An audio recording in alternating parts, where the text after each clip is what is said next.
What is good, fellas? RJ from Rebel Fitness here. Musty neck, beard, and all.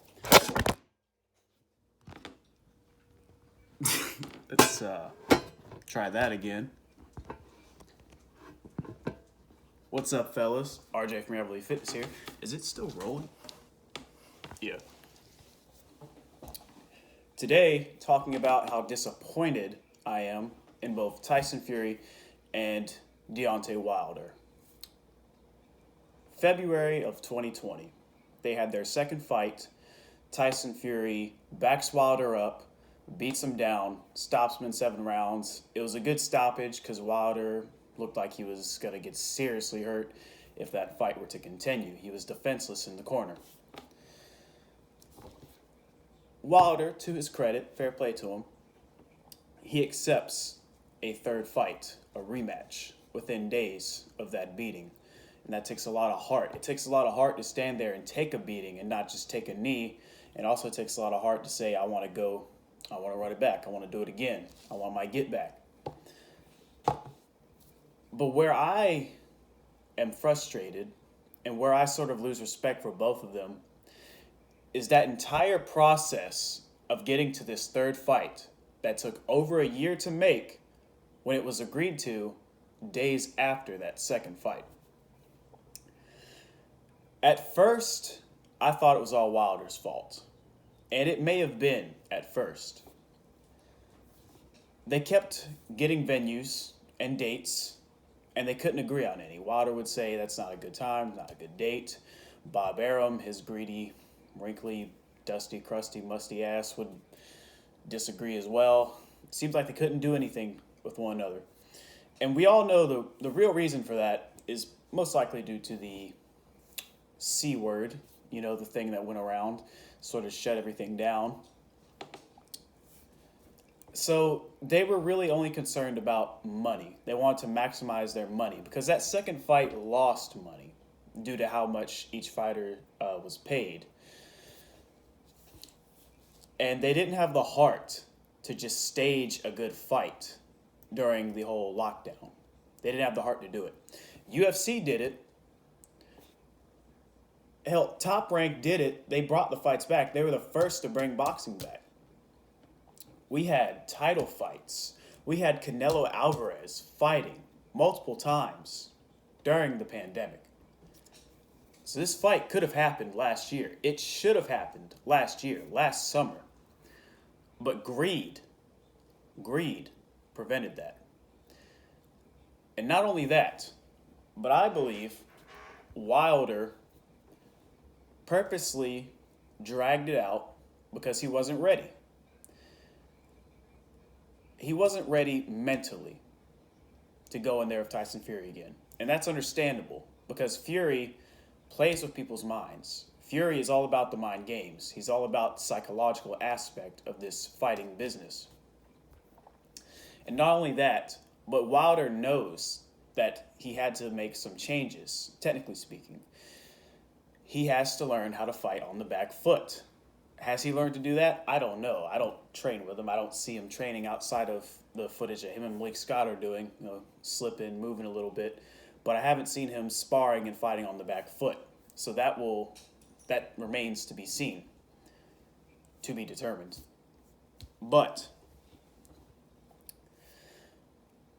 it shouldn't take you a year and 5 months, damn near a year and a half, to learn how to do that. When you have been a professional boxer for over a decade, you went to the Olympics, you won a medal. What's up, kid? It does not take almost 2 years to learn something as rudimentary as fighting off the back foot. It does not. So it's just pitiful. It's shameful that this man that knows better and could have done this 6 months at the most, he would have been ready to actually improve and give Tyson Fury a better fight in this third fight. But instead, he dragged it out 3 times that length. So that's where the fault lies on Deontay Wilder's shoulders. Where the fault lies on Tyson Fury's shoulders is this. When they went into arbitration, Well, first of all, Bob Arum, I believe he's been lying this whole time about the contract expiring. I don't believe it ever expired.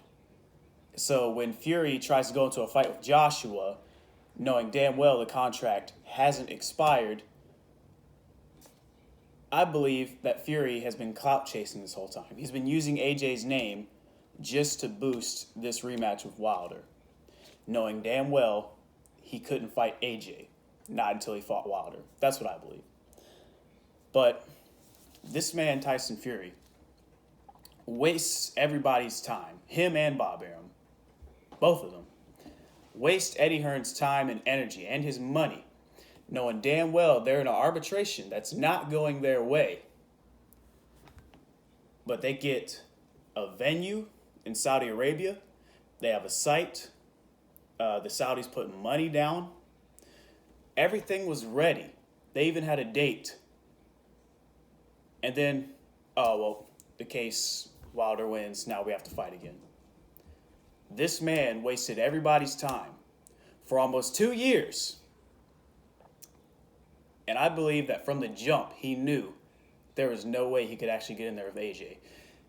And one of the things I have to back that belief up is the fact that he would subtly hint at not fighting AJ. Every chance he got, he would say, I don't need to fight AJ. I don't need to fight AJ. I can fight Wilder again. I can do this. I'm doing my best YB impersonation there. Deontay Wilder. And, the whole countdown thing, like, get this deal done by Tuesday or I'm out.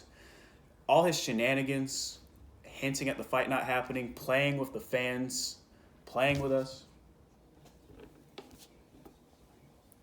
He knew from the jump this fight wasn't going to happen, and he just simply used AJ's name for clout, him and Bob Arum, so that they could sell this third fight with Wilder. And they wasted damn near 2 years of our lives to do it. Another thing I have to back that up,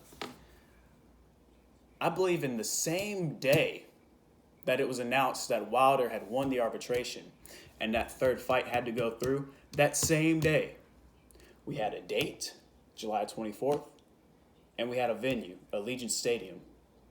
These things were already prepared. They knew from the jump that they were lying to all of us, and they wasted all of our time for 2 years. They wasted Eddie Hearn's time. They wasted Anthony Joshua's time. And that's why both Tyson Fury and Deontay Wilder, I lost a lot of respect for them. I can't call Tyson Fury a true champion when you do stuff like that. Okay, champions, they fight their mandatory fights, okay?